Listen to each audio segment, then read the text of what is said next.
1.4, rewrite formulas and equations. I can't wait for basketball season. So this is a lot of like solving for a variable. So they'll give you a formula or an equation, and then they'll tell you to solve for the variable. So that's step 1. Then step 2 is to actually solve it for the given value that they tell you. So there's, I think, to pretty much every single one of these problems, there are 2 parts that they're looking for. Okay. So as I'm checking stuff, that's what I'm going to be looking for, is that you've done both parts. These first ones are formulas. So if you have already done the notes, there'll be some of the formulas that are in your notes, but they tell you which formula you're solving for. So it'll say to solve for whatever variable out of the particular equation, and then it says something like find whatever given this. So number 4, solve A equals 1/2 BH. What is that a formula for? Anybody know? BH! It's formula for Bryce Harris. No. Triangle, area of a triangle. Area of a triangle. For B. So we're going to get B by itself in that equation. So they're going to give us A and H then to solve it. So get B by itself. Then find the base of the triangle. Or of the triangle. With a height of 6 inches and an area of 24 square inches.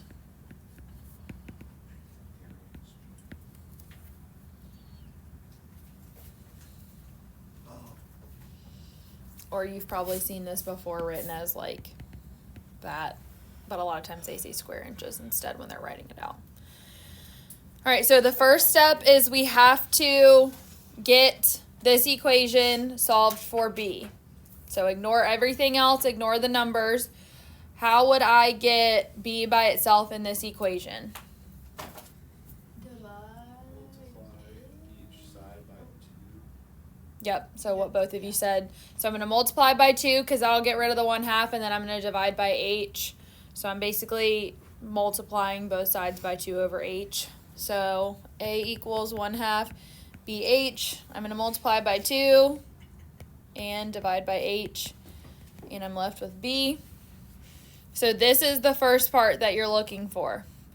The second part then is to plug in these numbers. They tell us H is equal to 6 and A is equal to 24. So I use this equation because I'm solving for B is equal to 2 times 24 divided by 6. You can just reduce. 6 goes into 24 4 times 2 is 8. So B equals 8, and make sure when it's a problem that gives you units like this one did that we put the units on there. So those are the 2 things that I'm looking for. A lot of people skip this first step of giving me the equation rewritten. That's half the question. If you don't do that, you lose half credit on a problem automatically. Okay?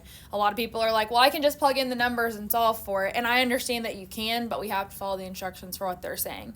And the main reason we're doing this now is because later on there's things that are going to be easier if you can solve for the variable first than by just straight up plugging in.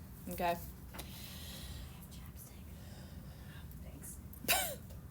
Gross. All right. Then from there, those are like just solving for equations. From there, they give you some other equations that are just like generic with x and y, and they want you to solve for y and then find y given x. So number 10, 15x plus 4y equals 9. And they tell us that x is equal to -3. So I'm doing the same thing I did with this previous one. I'm just solving for y first and then plugging it in. So we're going to get y by itself. So subtract the 15x. So 4y equals 9 minus 15x, or you can do negative 15x plus 9. It does not matter. And then we're going to divide the whole thing by 4. I usually will write it like this, 9 minus 15x all over 4, and that's totally fine. The book may split it into 9 over 4 minus 15 over 4x like that. That's also fine. It really doesn't make a difference. I usually just do this because it simplifies things later on, but it's up to you how you want to write it. I would take it either way. Your toes are cold? Yes. They're freezing. Are you not wearing socks? No, I am wearing socks. Okay. So then I'm going to plug in the number that they tell me to. So I've got y equals 9 minus 15 times negative 3 over 4. And then I just need to simplify that. So that's 9 plus 45 over 4. And what is that? 54 over 4, which reduces to 27 over 2, I think. And that's your answer. So you'd get the same thing if you use this other formula. Like I said, totally up to you. But this is potentially eliminates you from having to get a common denominator if you start reducing things when you plug in the number. Questions on this? Have we done this before? Figured. All right, let's see. Another one of these ones, and then we'll maybe get into a couple that are a little harder here. 14, 9y minus 4x equals negative 30. X equals 8.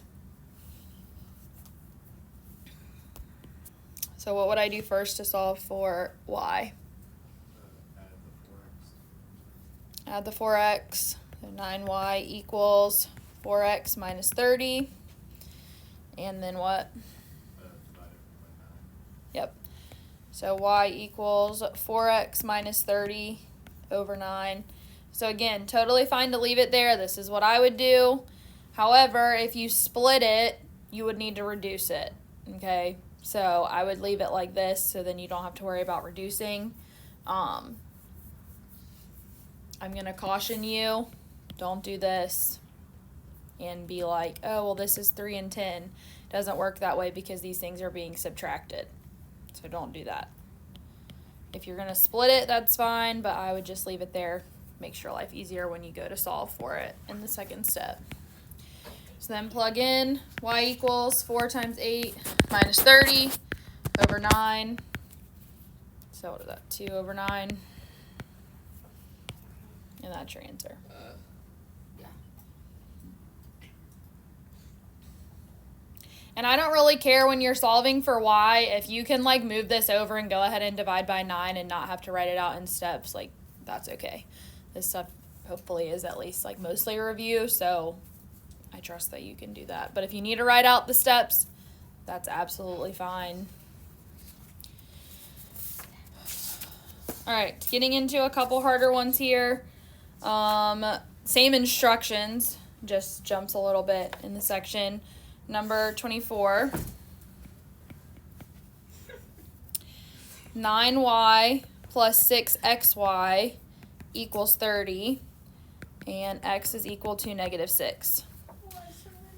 So what's different about this problem compared to the other ones that we've done so far? and y are together.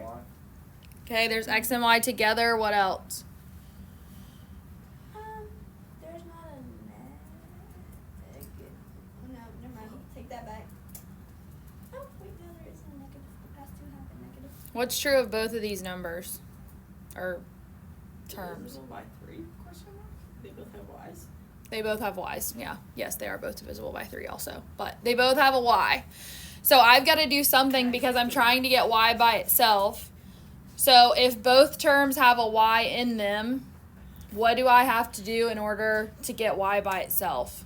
because I can't just combine like terms because one of them has an x in it.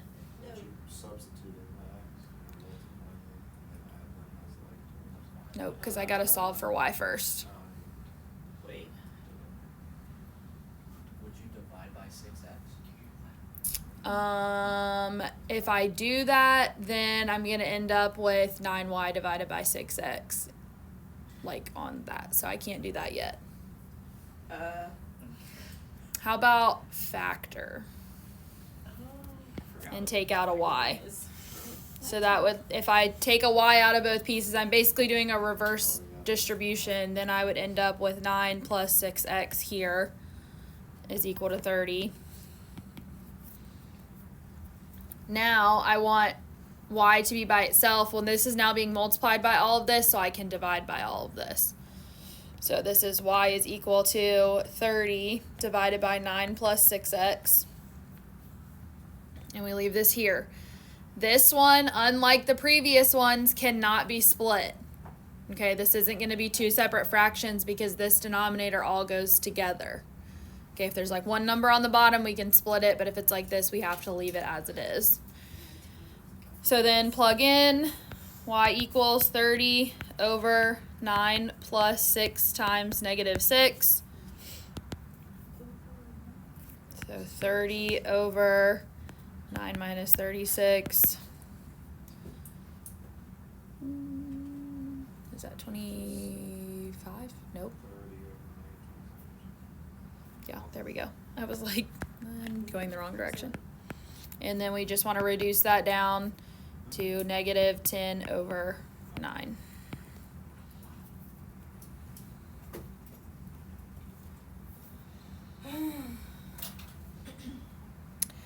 Um,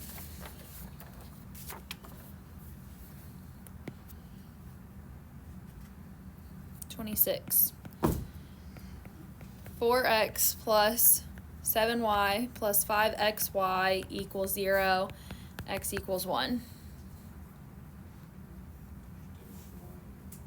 Huh? Why don't you just take out the y again? Take the last one. So ultimately, yes, but I can't do that yet because I still have this 4x here. And there's no y in this one. So I'm going to move this over first. Then I can do that. Now, I'm going to do it all in one step just to save a step of writing. But I have to move this first. So this is going to be y times 7 plus 5x is equal to negative 4x. So I moved this over and then I factored it out. And then now I can divide. So y equals negative 4x over 7 plus 5x. Substitute. Yep, and just plug it in. So y equals negative 4 times 1 over 7 plus 5 times 1. So I've got negative 4 over 12 or negative 1/3. All right, one last one.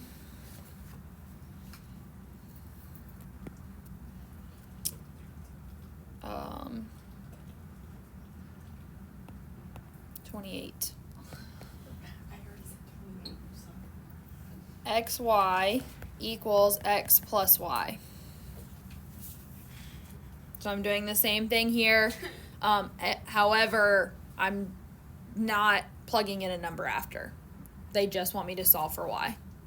So we don't have any, we basically only have step 1, not step 2 on these ones.